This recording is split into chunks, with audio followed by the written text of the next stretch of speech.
அருணகிரிநாதர் எழுதுனதோட சரி, அன்னைக்கு எந்த அளவுக்கு பிரபலமா இருந்தது அவர் காலகட்டத்துல தெரியாது.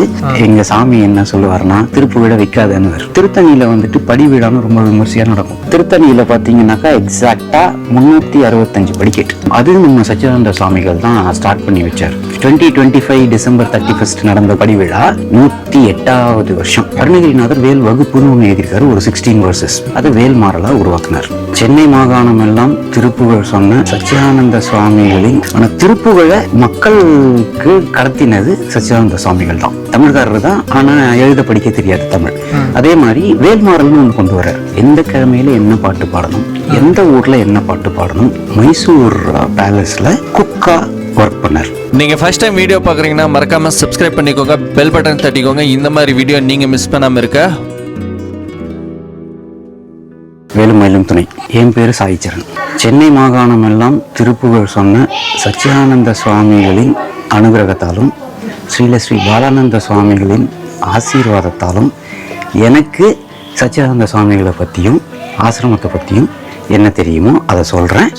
ஒரு நம்பகத்தன்மையோட சொல்கிறேன். சச்சிதானந்த சுவாமிகள் கோயம்புத்தூர் பக்கத்தில் பூனாஜின்னு ஒரு கிராமத்தில் பிறந்தார்.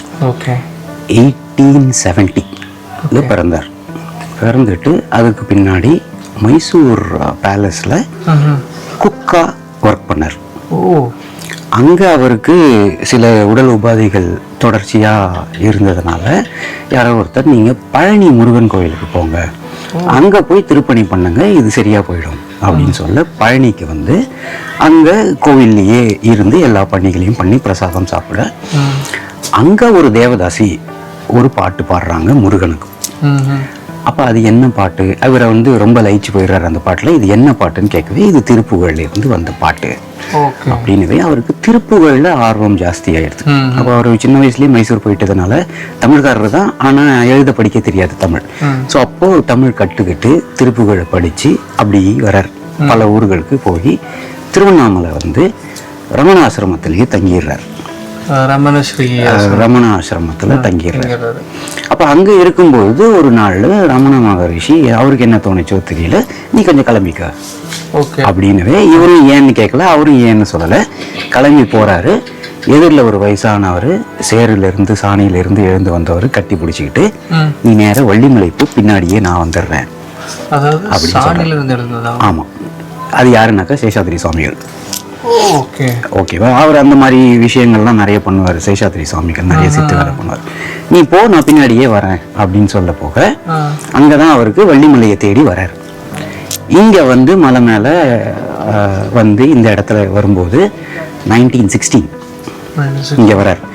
இங்க வந்து கிட்டத்தட்ட 35-36 வருஷம் இங்கேயே இருந்து கம்ப்ளீட்டா அந்த திருப்புகழை லிட்ரலா ஒரு ரிசர்ச் பண்றாரு. இது என்ன, இப்போ அருணகிரிநாதர் எழுதுனதோட சரி, அன்னைக்கு எந்த அளவுக்கு பிரபலமாக இருந்தது அவர் காலகட்டத்துல தெரியாது.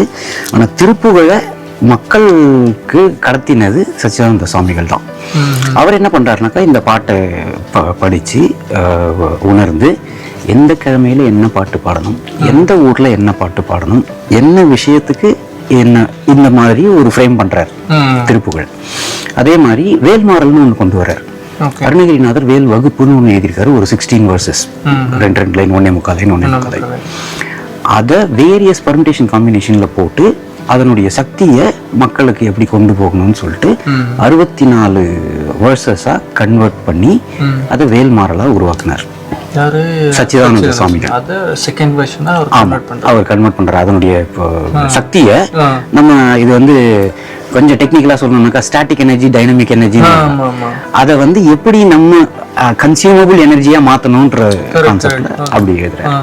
ஸோ இப்போ அப்படி இங்க இருந்து திருப்புகழ் தவம் இருந்து, இப்ப நான் ஆரம்பத்திலே சொன்னேன் இல்ல, சென்னை மாகாணம் எல்லாம் திருப்புகழ் சொன்ன சுவாமிகள் போற்றின்னு பல ஊர்களுக்கு எடுத்துட்டு போய் திருப்புகழை பரப்பி நிறைய திருப்புகழ் சபைகளை உருவாக்கினார்.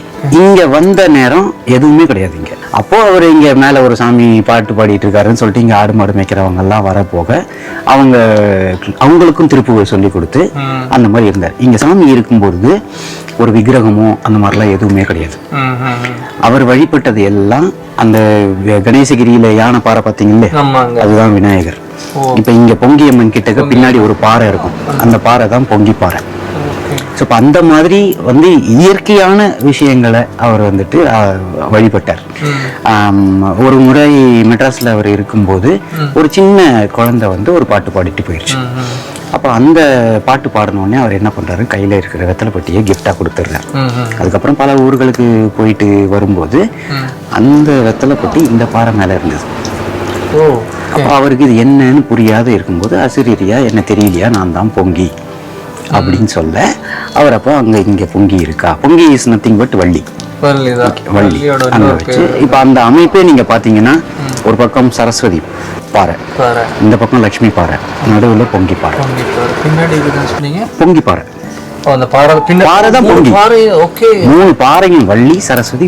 சிலை வந்து ஒரு சமாதியானதுக்கு அப்புறமா எங்க பெரியவங்கள்லாம் இப்ப சச்சிதானந்த சுவாமிகள் பார்த்தத சொன்னார்ல, அந்த பொண்ணு இப்படி இருந்தா இந்த மாதிரி இருந்தான்னு, அதையெல்லாம் வச்சுட்டு ஒரு உருவம் கொடுத்தது தான். அப்படி இருந்து 1916 இங்க வந்து 1950 சமாதியார். வேல்மாறல் சொன்னேன் இல்லையா, வேல்மாறல் அகண்ட பாராயணம் May 1 நடக்கும். 24 hours அந்த சமாதியில உட்காந்து ஜபம் பண்ணுவோம். வேல்மாறல் ஸ்டார்ட் பண்ணோம்னா காலையில் 9 மணிக்கு ஸ்டார்ட் பண்ணோம்னா மறுநாள் காலையில் 9-9:30 மணி வரைக்கும் கண்டினியூஸாக வேல்மாறல் சொல்லுவோம். அது ஒரு 108 முறை வரும் சொன்னோன்னா 24 hours. அந்த மாதிரி அதெல்லாம் நடந்துகிட்டே தான் இருக்கும். நடந்துகிட்டே பிரேக் விட மாட்டோம். யாராவது ஒருத்தர் சைக்கிளில் பாடிக்கிட்டே இருக்கும். கண்டினியூஸா நடக்கும், பிரேக் இல்லாம நடக்கும். இப்போ நீங்க திருத்தணியில வந்துட்டு படி விழான்னு ரொம்ப விமர்சையா நடக்கும் நியூ இயர்க்கு. அது நம்ம சச்சிதானந்த சுவாமிகள் தான் ஸ்டார்ட் பண்ணி வச்சார். அப்போ அவர் இருக்கும்போது என்னன்னாக்கா, எல்லாரும் அப்பதான் இந்த வெஸ்டர்ன் கல்ச்சர் வந்து ஃபார்ம் ஆகிற பீரியட். எல்லாரும் எங்க போறீங்க அப்படின்னாக்கா, தோர வீட்டுக்கு போறோம் பார்ட்டிக்கு அப்படின்னா, அவர் என்ன பண்ணிட்டாரு, இந்த மென்டாலிட்டியை சேஞ்ச் பண்ணணும் இல்லையா.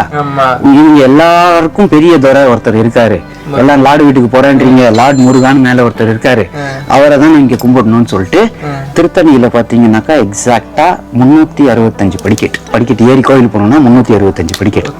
ஸோ இப்போ அவர் அதை கணக்கு பண்ணி படி பூஜையா உருவாக்கி 31st ஏர்லி மார்னிங் அங்க ஒரு அபிஷேகம் பண்ணிட்டு, இங்க இருந்து பல கிராமத்துல இருந்து ஒரு 50-54 கிராம மக்களை கூட்டிட்டு பாத யாத்திரையா போய் அந்த படி பூஜையை பண்ணி ஆரம்பிச்சு வச்சார்.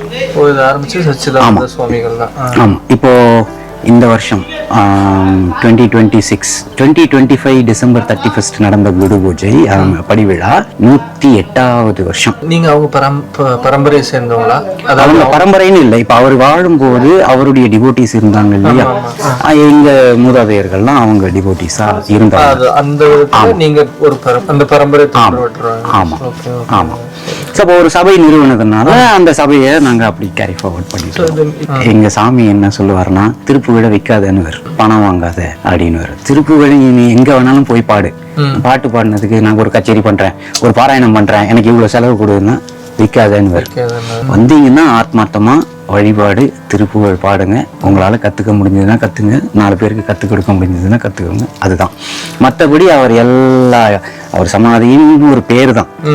ஆனாலும் இன்னைக்கும் காலையில என்ன வேலை நடக்குதுன்றத அவருடைய மேற்பார்வையில தான் நடக்கிறதாக ஒரு நம்பிக்கையின் பேர்ல நாங்க அப்படி. இந்த இன்ஃபர்மேஷன் உங்களுக்கு யூஸ்ஃபுல்லாக இருந்துச்சுன்னா லைக் பண்ணிவிட்டு ஷேர் பண்ணிக்கோங்க. இந்த வீடியோவை நீங்கள் ஃபர்ஸ்ட் டைம் பார்க்குறீங்கன்னா மறக்காமல் சப்ஸ்கிரைப் பண்ணிவிட்டு பெல் பட்டனையும் தட்டிக்கோங்க. இந்த மாதிரி வீடியோ நீங்கள் மிஸ் பண்ணாமல் இருக்க.